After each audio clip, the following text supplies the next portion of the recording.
Welcome जिंदगी 2.0 strong motivational channel. कहानी शुरू करने से पहले मेरी आपसे रिक्वेस्ट है, प्लीज सब्सक्राइब माय चैनल। दोस्तों, हम सब अपने जीवन में हर समय आनंदित रहना चाहते हैं और इस आनंद को पाने के लिए ही एक पिता घर से बाहर नौकरी करने जाता है।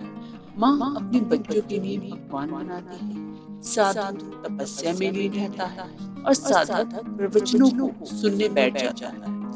लेकिन क्या आपने कभी विचार किया है कि इन सब के बाद भी हमें आनंद नहीं मिलता, बस क्षण भर का आनंद मिलता है और मन फिर वही आनंद की खोज में लग जाता है। आखिर कहाँ है आनंद? सोचा है आपने? चलिए दोस्तों, जानते हैं इस कहानी में। एक दिन संसार के लोग सोकर उठे ही थे कि उन्हें एक अद्भुत घोषणा सुनाई पड़ी। ऐसी घोषणा इसके पूर्व कभी भी नहीं सुनी गई थी, किंतु वह अभूतपूर्व घोषणा कहाँ से आ रही है ये समझ में नहीं आता था। उसके शब्द जरूर स्पष्ट थे, शायद वो आकाश से आ रहे हैं। शब्द थे संसार के लोगों परमात्मा की ओर से सुखों की निर्मूल्य भेंट, दुखों से मुक्त होने का अचूक अवसर। आज अर्धरात्रि में जो भी अपने दुखों से मुक्त होना चाहता है, वह उन्हें कल्पना की गठरी में बांधकर गांव के बाहर फेंक आए और लौटते समय वह जिन सुखों की कामना करता है, उन्हें उसी गठरी में बांधकर सूर्योदय के पूर्व घर लौट आए। उसके दुखों की जगह सुख आ जाएगी। जो इस अवसर से चूकेगा वह सदा के लिए ही चूक जाएगा।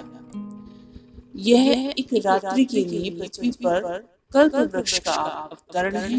विश्वास करो और फल, विश्वास फलदायी है। सूर्यास्त तक यह घोषणा दोस्तों उस दिन बार बार दोहराई गई। जैसे जैसे रात्रि करीब आने लगी, अविश्वासी भी विश्वासी होने लगे। कौन पागल था जो इस अवसर से चूकता? फिर कौन ऐसा था जो दुखी नहीं था, और कौन ऐसा था जिसे सुखों की कामना नहीं थी? सभी अपने दुखों की गठरियां बांधने में लग गए। सभी को एक ही चिंता थी कि कहीं कोई दुख बंधने से छूट न जाए। आधी रात होते होते संसार के सभी घर खाली हो गए थे और असंख्य जन चींटियों की कतारों की भांति अपने अपने दुखों की गठरियां लिए गांव के बाहर जा रहे थे।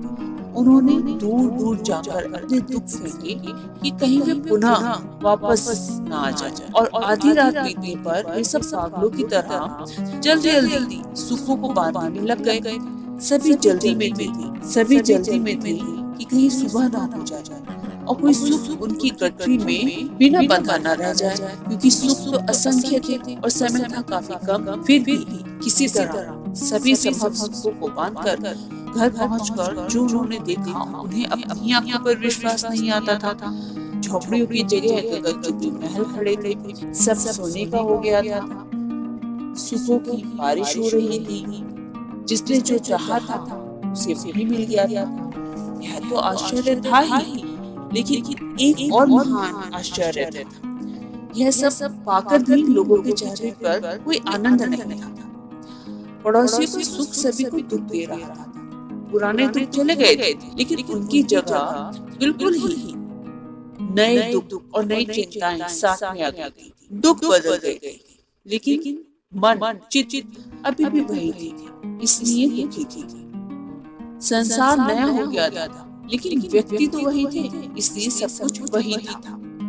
एक व्यक्ति जरूर ऐसा था जिसने दुख छोड़ने और सुख पाने के आमंत्रण को ही नहीं माना था।